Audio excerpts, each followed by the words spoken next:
वो चार चार मंचों पे गए, चार चार मंचों पे जाने के बाद वो नेता आज आपके मंच पे नहीं है, क्योंकि भीम आर्मी प्रमुख। क्योंकि वो कैडराइज नहीं है। वो कैडराइज होते तो वो किसी दूसरे के मंच पे ऐसे जाते ही नहीं। साहब कांशीराम कहते थे, मैं अपने मंच पे जाऊंगा चाहे मेरा मंच छोटा क्यों ना हो, क्योंकि मेरी लड़ाई एमपी एमएलए बनने की नहीं है, मेरी लड़ाई सेल्फ रेस्पेक्ट मूवमेंट की है। जो फूले ने चलाया, साहू ने चलाया, बाबा साहब ने चलाया, उसको उसी तरीके से चलाने वाला व्यक्ति हूँ मैं। इसलिए जो व्यक्ति जगह जगह पलटता है, एक कहते हैं हमारे एक नेता थे पार्टी के बड़े, वो कहते थे जो सबके होते हैं वो किसी के नहीं होते। सभी साथियों को जय भीम, जय भारत। मैं अरुण कुमार, आप देख रहे हैं अम्बेडकर प्राइम चैनल। साथियों, अभी मैं लखनऊ में हूँ। लखनऊ में आज साहब कांशीराम जी का परिनिर्वाण दिवस मनाने के लिए जो आप देख रहे हैं, लाखों की भीड़, लगभग 15 लाख की जो भीड़ का अंदाजा लगाया था उससे अधिक ही होगी, कम नहीं हो सकती। अब देखते आ रहे हैं करीब जो 10 किलोमीटर तक जो भीड़ है वो इसी तरीके से देखी जा रही है। इसी भीड़ में हमें हमारे पुराने साथी जयप्रकाश जी मिले। जय भीम सर। जय भीम साहब, बहुत बहुत धन्यवाद। आज जो है परिनिर्वाण दिवस मनाने के लिए आप लखनऊ पहुंचे और लखनऊ में बहन जी ने बुलाया, किस तरीके से आप देख रहे हैं आज के दिन को? ये आज बहुत पुण्य दिन है, बहुत पवित्र दिन है। साहब कांशीराम का महापरिनिर्वाण हुआ था। जन्मदिन से बड़ा होता है परिनिर्वाण दिवस। जिस दिन व्यक्ति इस जीवन को छोड़ करके जाता है उस दिन उसके कर्म सब इकट्ठे हो जाते हैं। तब पता चलता है कि वो व्यक्ति कितने साल तक जिएगा। कुछ लोग इतना काम करते हैं कि उनकी चर्चा शमशान घाट तक होती है, कुछ लोगों की साल 2 साल होती है, कुछ लोगों की जन्मों जन्मों तक होती है, अमर हो जाते हैं। आज साहब कांशीराम का परिनिर्वाण दिवस पे बहन जी ने मीटिंग कॉल करी है। उसमें ये मैसेज दिया है कि आप लोग कहीं दूसरी जगह जाकर के बीजेपी को नहीं हरा सकते। बीजेपी को हराने का अच्छा विकल्प है बहुजन समाज पार्टी है। इसीलिए आज छोटे से आह्वान पर लगभग 15 लाख लोग लखनऊ में आज यहाँ पर पहुंचे हैं। सिर्फ थोड़ी सी मिस्टेक ये हो गई कि ये मैदान हमारा रमाबाई मैदान होना चाहिए था। अगर वहाँ होता तो ये सारा आदमी अंदर आ जाता।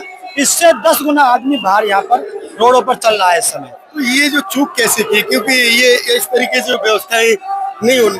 कुछ लोगों ने हो सकता है बहन जी को नहीं अपनी बात कही हो, सोचा हो कि इतने लोग नहीं आप आ सकते।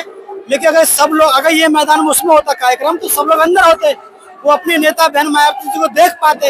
लेकिन आज लोग, लाखों लोग देख ही नहीं पाएंगे अपने नेता को। लोग सैकड़ों हजारों किलोमीटर से आए लेकिन देख नहीं पाएंगे। मेरा मतलब यह कि वो इतनी विशाल रैली है कि ये मैदान इसको समा नहीं पा रहा है। इसका 10 गुना भीड़ बाहर है। ये ऐतिहासिक रैली है। इस तरीके की या तो जो है किसी के अमर होने के लिए, बाबा साहब की जिस समय जो है मृत्यु हुई थी और मृत्यु होने के बाद बाबा साहब अमर हो गए, उस समय भीड़ देखी गई थी, या फिर आज साहब कांशीराम जी के परिनिर्वाण दिवस पर। तो आज जो है जो भारत का जो कोना कोना आज जो है नीला दिखाई दे रहा है, क्योंकि आज जो साहब के परिनिर्वाण दिवस को केवल लखनऊ में नहीं पूरे भारत में मनाया जाएगा। तो जो ये इस तरीके का जो कार्यक्रम करने से कितना फर्क पड़ेगा समाज पर? देखिए, इससे समाजवादी और कांग्रेस ने मिलकर के जो ये मैसेज दिया था कि बीजेपी को वो लोग हराएंगे, आज सभी जाति धर्मवादी के लोग समझ गए हैं कि वो बीजेपी को नहीं हरा सकते। तो बहन जी ये मैसेज दे रही हैं कि मेरा समाज मेरे साथ है और समाज भी मेरे साथ है, और आप लोग अपने साथ साथ थोड़ा थोड़ा वोट लेकर के आओ और 2027 में अपनी पूर्ण बहुमत की सरकार बनाओ और बीजेपी को सत्ता से हटाओ। ये मैसेज बहन जी यहाँ से देने के लिए आज पहुंच रही है। सर, लेकिन ये जो मैसेज लेके समाज जो आज एकजुट देखा जा रहा है, क्या ये समाज वोट दे पाएगा? उम्मीद तो है भाई। आप ये कह सकते हो कि पिछली बार भी ऐसी रैली हुई थी, उसके बाद 22% से गिर के हम 13% पे आ गए थे। ये रैली यहीं पर हुई थी, इसी जगह पर। लेकिन जब किसी चीज को ज्यादा खींचा जाता है ना तो अपनी तरफ ज्यादा अट्रैक्शन करता है। जब हम सत्ता से हम लगातार जो बहुत साल से दूर है ना, अब धीरे धीरे अट्रैक्शन आ रहा है कि सत्ता आनी बहुत जरूरी है। हम बीजेपी को हराने के चक्कर में अपनी पार्टी को ही खत्म कर ले जा रहे हैं। इससे समाज में बहुत बड़ा नुकसान हो सकता है, मूवमेंट में नुकसान हो सकता है। इसलिए अब ये तय कर लिया है कि हार जीत उनकी अपनी बात है, हमने किसी का ठेका नहीं लिया, हमें अपनी पार्टी को जिताना है। आज यहाँ से समाज ये मैसेज लेकर के जाएगा बहन मायावती जी से। सर, जो देखा जा रहा है समाजवादी पार्टी या जो है कांग्रेस या जो दूसरे कहें तो आजाद समाज पार्टी के नेता भी ये कह रहे हैं कि जो है बहन जी अकेले लड़ रही है, कैसे जो है सत्ता में आ सकती है। देखिए, आजाद समाज पार्टी तो आज खत्म हो गई, आज खत्म हो गई। आज खत्म हो गई। अगर ताकत क्यों जी खत्म हुई, नहीं खत्म हो गई, खत्म। जिसने बेचारे ने डर की वजह से उसने सोचा कि भैया हाथी है, कमजोर हो गया है, ये नहीं पता कि हाथी मरा हुआ 1.25 लाख का होता है, कमजोर होने पर भी वो औरों से ऊंचा होता है और जानवरों से। 15 लाख से ज्यादा भीड़ लेके आया। 15 लाख से ज्यादा भीड़ है। अगर वो भाई वहां रैली करते ना तो वहाँ 15,000 आदमी नहीं पहुंचते। इसीलिए मैंने भी अपील करी थी कि भीम आर्मी के आजाद समाज पार्टी के लोग भी फूट ना पड़ने दें। फूट जब पड़ती है नेताओं में, जब समाज में फूट पड़ती है, आप अपने आप में फूट मत पड़ने दो तो नेता बटेगा ही नहीं। इसलिए आज आजाद समाज पार्टी खत्म हो चुकी है, क्योंकि उन्होंने अपनी रैली कैंसिल कर दी है। उन्होंने ये कहा था कि मैं रैली करूंगा वहां पर। इसलिए सांसद बनने से मूवमेंट नहीं चलते। कितने सांसद विधायक बने, लेकिन मूवमेंट चलाने के लिए साहब कांशीराम जैसा धैर्यवान चाहिए।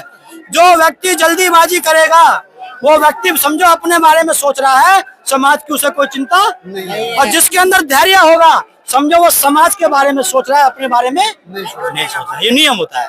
आज जो है समाजवादी पार्टी का जो साथ देने वाले, कांग्रेस का साथ देने वाले और कहें कि जो है लोकदल पार्टी का भी साथ देने वाले और चौथी जो आम आदमी पार्टी, वो 4-4 मंचों पे गए। 4-4 मंचों पे जाने के बाद वो नेता आज आपके मंच पे नहीं है, भीम आर्मी प्रमुख, क्योंकि वो कैडराइज नहीं है। वो कैडराइज होते तो वो किसी दूसरे के मंच पे ऐसे जाते ही नहीं। साहब कांशीराम कहते थे मैं अपने मंच पे जाऊंगा चाहे मेरा मंच छोटा क्यों ना हो, क्योंकि मेरी लड़ाई MP MLA बनने की नहीं है, मेरी लड़ाई सेल्फ रेस्पेक्ट मूवमेंट की है। जो फूले ने चलाया, साहू ने चलाया, बाबा साहब ने चलाया, उसको उसी तरीके से चलाने वाला व्यक्ति हूँ मैं। इसलिए जो व्यक्ति जगह जगह पलटता है, एक कहते हैं हमारे एक नेता थे पार्टी के बड़े, वो कहते थे जो सबके होते हैं वो किसी के नहीं होते।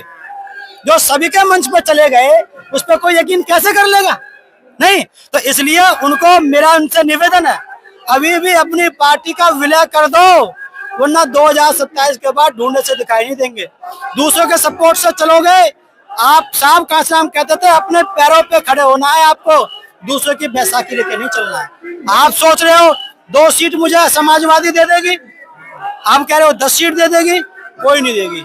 समाजवादी 1 सीट नहीं देगी, उनकी मट्टी खराब होनी है, क्योंकि उन्होंने बहुजन समाज पार्टी को कमजोर करने वाले लोगों की सूची में अपना नाम दर्ज करा लिया है।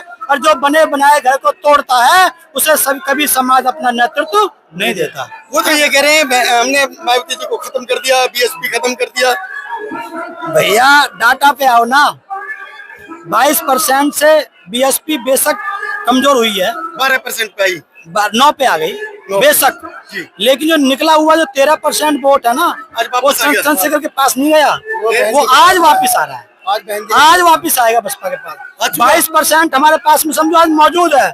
हम जिस विधायक को टिकट देंगे थोड़ा थोड़ा वोट वहां से आएगा, 5-5 या 10%, और हमारे विधायक निकलते चले जाएंगे। आज जो उन्होंने जो BSP के मंच पे आना अपनी बेइज्जती समझी, वो ये कहते हैं बहन जी हमारे पास आए, बहन जी को बुला रहे हो। हमें उसकी जरूरत नहीं है, मत आओ। लेकिन भीम आर्मी आजाद समाज पार्टी के कार्यकर्ता यहीं पर घूम रहे हैं। मैंने देखा है आजाद समाज पार्टी के कार्यकर्ता भीम आर्मी के सारे यहीं पर है। मैंने सबसे मैं मिला हूँ। हमें तो वोटर चाहिए, तुम्हारे अंदर अहम है। अगर तुम बहन जी से बड़ा बनना चाहते हो बन जाओ। मैं तो भैया बहन जी के चरणों में आज भी घूमता हूँ। मुझसे बड़ा नेता नहीं है। तथ्य के आधार पर मैं उनसे पुराना हूँ, उनसे अच्छी बड़ी पोस्ट को मैंने अपनी काबिलियत से गेन किया है। BSP का राष्ट्रीय उपाध्यक्ष अपने ताकत से बना हूँ, दूसरे सारे नहीं। जब मुझ जैसा व्यक्ति बहन जी के चरणों में आज भी बैठने के लिए तैयार है तो तुम्हें भी आना चाहिए। मैं चंद्रशेखर भाई से अपील करता हूँ कि समाज में फूट ना डालें। वो एक और जो मैसेज दे रहे हैं कि जो है जो आज जो उनका समाज यानी कि जो है आजाद समाज पार्टी के लोग आज BSP की रैली में शामिल नहीं है। मैंने देखा है, मुझसे मैं सबको जानता हूँ। मैं भीम आर्मी की आजाद समाज पार्टी, अरे हैं तो सब वो BSP वाले ही, वो सब मुझे जानते हैं। मैं उनको सबको जानता हूँ। उन्होंने मुझे कहा कि सर हम आजाद समाज पार्टी के कार्यकर्ता हैं, हम यहाँ सपोर्ट करने आए बहन जी का, हम आगे उसका साथ कभी नहीं देंगे, कभी नहीं देंगे, कभी नहीं देंगे। वो ज्वाइन कर रहे हैं आजाद समाज पार्टी ने, आजाद समाज पार्टी भीम आर्मी के लोग जगह जगह ज्वाइन कर रहे हैं BSP को। क्यों जी बताओ? आपने मैसेज देखा होगा, मैं कहाँ झूठ बोल रहा हूँ। तो अभी आज की जो स्थिति देखते हुए 2027 की स्थिति क्या साफ होती है? अब की बार कम से भी कम, अगर हाथ हल्का रहा तो 150 प्लस है, और थोड़ा बहन जी ने पेस टाइट कर दिया तो 250 प्लस है। 250 प्लस 250 प्लस है। 260 पहले थी। क्योंकि क्यों इस देश में क्या होता है, जब हवा चलती है तो एक की तरफ चलती है, ऐसा नहीं है कि सबको ये थोड़ा थोड़ा। यहाँ जब हवा चलेगी क्योंकि सबसे बीजेपी को देख लिया, बाबा को देख लिया, अखिलेश को देख लिया, टोटल गुंडागर्दी है, बिना मतलब के किसी पे चला देना बुलडोजर। अरे भाई क्राइम किसी एक व्यक्ति ने किया है, तुमने उसके घर के पूरे परिवार में क्यों उजाड़ दिया भाई? रूल ऑफ लॉ कहाँ रहा? रूल ऑफ संविधान कहाँ रहा? आज तुमने देखा चीफ जस्टिस के ऊपर जो है वो जूता मार दिया गया, बहन जी आ गई है। चलो ठीक सर। साथियों, आप लोगों की क्या राय है अवश्य बताएं। चैनल को सब्सक्राइब करें, वीडियो लाइक और शेयर करें। धन्यवाद।